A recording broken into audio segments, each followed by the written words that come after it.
আজ তোমার জন্মদিন, আজকে ক্লাসের বাচ্চাদেরকে বকবো না, সবসময় স্মাইল করতে থাকবো।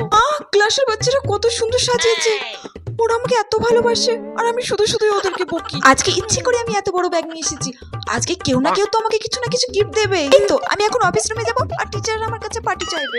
আগে তো বন্ধুরা জন্মদিনে পার্টি চাইতো, আর এখন টিচাররা আমার কাছে পার্টি চাই। সারা জীবন কি বার্থডে পার্টি দিতে থাকবো নাকি? ম্যাম আমরা কেক কিনেছি, কেক কাটি চলো। এরা আবার চকলেট কেক নিয়ে চলে এসেছে। উফ, শিক্ষক দিবসের দিনই তো আমি বললাম যে আমি চকলেট কেক খাই না, ওরা আবার চকলেট কেকই নিয়ে এসেছে। বুঝতে পারছি না ওরা আমার জন্য এনেছে না নিজেদের খাওয়ার জন্য এনেছে। Ma'am happy birthday.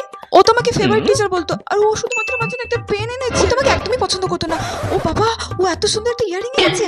আগের বার তো আমি ওকে অঙ্কতে ফেল করে দিয়েছিলাম, তাও এত বড় গিফট দিয়েছে।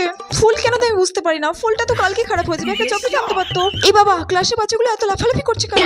উফ, এ তো আমার জন্যই করছে। উফ, আমি তো ওদেরকে কিছু বলতেও পারছি না, আমি বিশ্বাসই করতে পারছি না ক্লাসের বাচ্চাগুলো আমাকে এতটা ভালোবাসে। এটাও তো হতে পারে ওরা ক্লাস করবে না।